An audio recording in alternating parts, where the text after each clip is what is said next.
All things considered, 2022 was a surprisingly good year for first-person gaming. We got some highs with Scorn and Proteus, mids with Dying Light 2 and High on Life, and sheer disappointments with Modern Warfare 2. But 2023 looks like it's going to be a better year. So pray with me as we hope that these developers' reputations and the gameplay they've shown thus far live up to the hype. Games that have a production value, don't take themselves too seriously, and are fun, are becoming rarer and rarer these days. The first Dead Island kind of capped off a lost era of gaming, fitting right in with the silliness of Dead Rising and the novelty of Far Cry before the forced Oscar-level performances. The industry has been missing honest and genuine games for a while, but that 90s fun formula might be making a comeback. We don't need another deep story with so-and-so actor making a cameo or starring.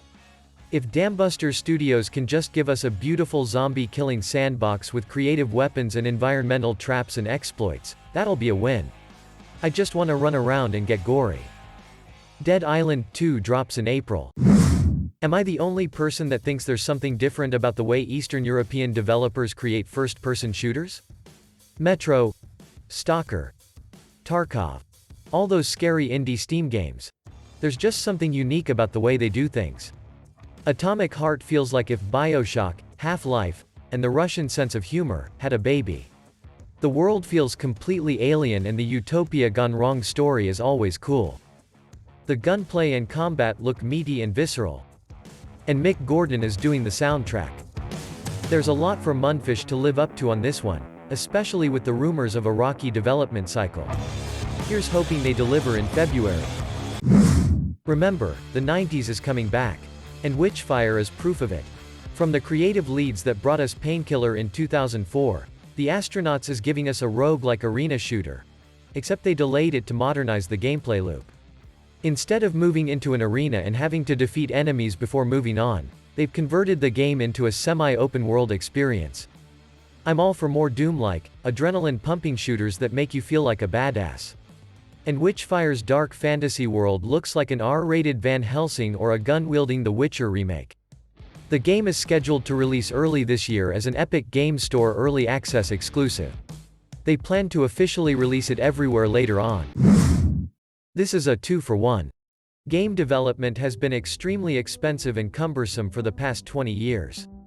That's why games now are formulaic, cookie-cutter, and boring. But that's all changing. We're entering a new renaissance of games created by gamers. Transients is a tactical shooter being developed by Big Fry Media Limited, the very same Big Fry of YouTube. His team is creating a single-player shooter that respects the depth, tone, and seriousness of tactical IPs of the past. We get to play as a hired gun that apparently gets double-crossed and hunted down. Whatever the final product is, based on Big Fry's love for franchises that used to treat gamers like adults, I'm excited to play Transients this year. Deadrop is a vertical extraction battle royale being developed by Midnight Society and Dr. Disrespect. If you know anything about the doc, aside from the raging, he's actually knowledgeable about game design. He helped create a few Call of Duty Advanced Warfare maps. But more than the maps, Dr. Disrespect's approach to game design is the 90s attitude personified. He prioritizes feelings over formula. I'm excited to see a battle royale that isn't interested in nickel and diming and just wants the player to have fun. Deadrop won't make it in 2023, but it's definitely one to watch out for until its likely 2025 release. The game I'm most excited about in 2023 is Redfall. Arcane Studios, to me, is one of the few studios today that are crafting unique, vivid, and coherent worlds the right way. You know you're not getting the shades of Brown and Dude Bro formulae. But Arcane looks like they're trying something new with their game design this time. Redfall is a co-op FPS set in a small Massachusetts town infested with vampires. And based on Arcane's past games, I'd be a bit worried if this Microsoft-exclusive title designed to appeal to a console audience, controlled like their usual immersive sims. What I'm seeing and hoping for is a move away from the studio's trademark FPS controls which can sometimes feel thin or detached, and a move towards more responsive and arcadey FPS standards.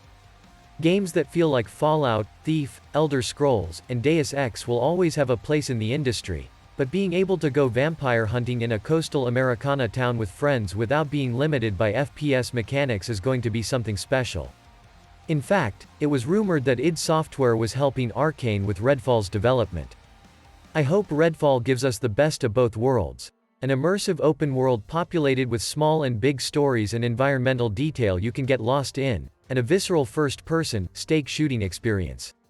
Redfall is likely dropping this year as a Microsoft exclusive. 2023 is gonna be a great year for first-person gaming.